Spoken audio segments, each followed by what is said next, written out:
En toutes circonstances, pouvons-nous être sincères?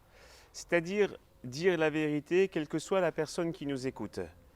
Ah, cette question est très délicate, parce que par moment, on a peur qu'une certaine vérité va soit blesser la personne qui l'entend, soit provoquer une réaction agressive. D'un autre côté, si on ne dit pas la vérité, on a l'impression de mentir. Alors du coup, le croyant qui veut obéir au commandement du Seigneur, qui dit « tu ne porteras pas de faux témoignages », est souvent dans une situation un peu délicate. Alors il s'agit de retrouver certains critères de discernement pour ne pas se trouver dans des situations qui finalement se retournent contre nous.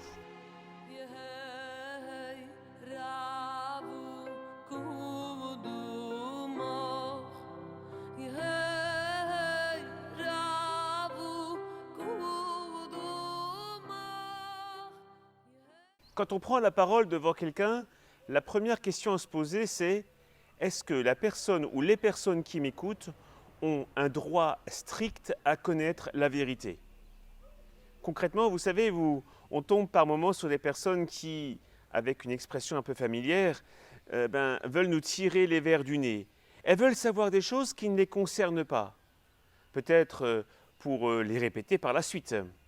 Donc ces personnes-là n'ont pas un droit strict à connaître toutes les vérités. Après, il peut aussi y avoir des personnes franchement manipulatrices qui vont user des vérités qu'on va leur dire pour les retourner contre nous, pour les retourner contre des amis qui nous sont chers, et finalement aussi peut-être les retourner contre la communauté de l'Église. Donc ces personnes-là n'ont pas non plus un strict droit à connaître toutes les vérités. Enfin, il y a le domaine du secret, lorsqu'une personne nous a confié quelque chose, et on est donc tenu au secret. Dans ces circonstances, on doit révéler cette vérité vraiment à personne. Lorsqu'on est en présence d'une personne qui donc n'a pas un droit strict à connaître la vérité ou certaines vérités, sommes-nous alors conduits à mentir? En fait, non. Que devons-nous dire? Que devons-nous faire? Comment réagir? Eh bien, retenons l'expression suivante. On n'est pas obligé de dire tout ce qu'on pense ou tout ce qu'on sait, mais par contre, on est obligé de penser ce qu'on dit. Voyez la distinction? C'est-à-dire que ce qu'on va dire n'est pas un mensonge, ce n'est pas une hypocrisie, on le pense vraiment, mais par contre, on ne va pas dire tout ce qu'on pense. On ne va pas tout révéler, sinon on risquerait de tomber dans l'injustice. Alors il y a cette zone de flou où ce qu'on dit est vrai, mais ne correspond pas à toute la vérité parce que justement la personne qui nous écoute n'a pas droit à tout connaître. Retenons cette expression, il s'agit de penser ce qu'on dit, mais pas toujours de dire tout ce qu'on pense. Dans d'autres circonstances, des personnes qui nous sont proches, des amis, des membres de notre famille, sont en train de partir dans une mauvaise direction dans leur vie, de marcher sur un chemin qui ne correspond pas à la loi de sainteté, à la loi d'amour que le Seigneur nous a donnée. Alors on sent qu'on est poussé à dire quelque chose. On sent qu'on est poussé à donner un conseil, à faire, comme on dit dans l'Église, une correction fraternelle.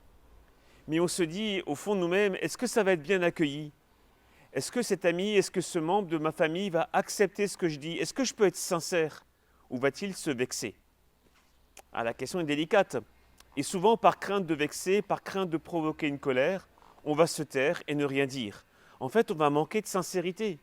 On sent intérieurement qu'on est poussé à apporter une certaine aide, un certain éclairage qui vient de la vérité révélée par notre Seigneur, mais on n'ose pas trop. On appelle ça le respect humain. Alors on se tait. Mais on entend la Bible nous parler, ou plutôt le Seigneur à travers l'Écriture sainte, vous savez, lorsque Caïn avait tué Abel, il dit, le Seigneur, qu'as-tu fait de ton frère? Et nous, quand on se tait, lorsqu'on devrait apporter une certaine aide et qu'on n'a pas trop le courage, le Seigneur pourrait aussi nous dire, qu'as-tu fait de ton frère? Pourquoi l'as-tu abandonné? Alors, comment parler? C'est pas simple. Eh bien, en fait, si on se tourne vers notre Seigneur Jésus-Christ, on voit très bien qu'il est de culture orientale. Évidemment, il est né en Israël, il a grandi dans cette culture. Et donc, il y a des richesses qui peuvent nous être utiles. Par exemple, lorsqu'il s'adressait à ses ennemis, ou même à des personnes qui avaient peut-être une certaine capacité limitée de comprendre ces enseignements divins. Que faisait-il? Il usait d'une parabole. C'est-à-dire, il mettait en scène des personnages pour faire comprendre un enseignement divin. On en connaît beaucoup des paraboles. Cette méthode a l'avantage de ne pas pointer directement les personnes concernées. C'est ça qui est vexant, lorsque la personne qui nous écoute a l'impression qu'on va la pointer. Alors si on use une parabole, comme le Seigneur faisait, on peut prendre les éléments de vie très concrètes qui concernent la personne qui nous écoute, mais pas de la pointer en disant, par exemple, « Je connais quelqu'un qui vit telle ou telle situation » et on développe. Et ça ressemble, franchement, à ce qui, justement, concerne notre ami. Mais on ne le dit pas directement. On dit « Je connais une personne qui vit ceci, qui vit cela ». Et finalement, on arrive à la solution qu'on veut suggérer, au conseil qu'on veut donner. Mais la personne ne se sentant pas directement visée ou pointée, elle n'est pas sur la défensive. Elle va écouter parce qu'elle se rend bien compte qu'il y a une certaine ressemblance entre ce qu'on est en train de dire et la situation propre qu'elle vit elle. Et ça l'amène à réfléchir et finalement peut-être à se corriger. On arrive à avoir une bonne influence tout en étant très délicat, sans heurter la personne. On a dit la vérité, on a été sincère finalement.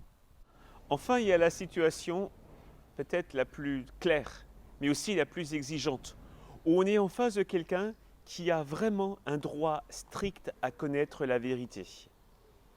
Ça peut être votre accompagnateur spirituel, ça peut être votre confesseur, ça peut être quelqu'un qui est impliqué dans une situation et en stricte justice. On ne doit pas lui cacher la vérité, sinon on va la mettre dans une situation délicate et cela nous sera reproché un jour. Vous voyez, c'est toutes ces situations de vie où on doit vraiment dire la vérité, mais on n'ose pas parce que peut-être on a peur du jugement qui va être porté sur nous. On a peur aussi des sanctions ou des conséquences. Eh bien, c'est là où vraiment le commandement du Seigneur prend toute sa force. Tu ne porteras pas de faux témoignages. Devant toute personne qui vraiment, en toute justice, a droit à connaître une vérité, on doit demander au Saint-Esprit le don de force et pas trop se préoccuper de soi-même en disant « Maintenant, je cherche la gloire de Dieu, je vais accomplir avec fidélité un commandement et c'est ça qui est le plus important. » Alors, le moment est peut-être un peu difficile parce qu'il s'agit de dire ce qu'on aurait aimé cacher pour toutes ces raisons de crainte qu'on a évoquées tout à l'heure. Mais une fois qu'on a fait le pas, une fois qu'on a dit la chose, alors bien sûr, la personne qui est en face de nous, on ne va pas forcément sauter de joie. Mais en fait, avec le temps qui va passer, que va-t-elle retenir? Elle va retenir notre sincérité, notre attachement à la vérité. Et alors, le pardon sera très vite accordé. Dans ces circonstances, voyez, le piège consiste à se faire peur à soi-même, à grossir démesurément les conséquences qui vont se produire lorsqu'on va dire la vérité. Ne pensons pas trop nous à nous-mêmes, disons la vérité et avançons.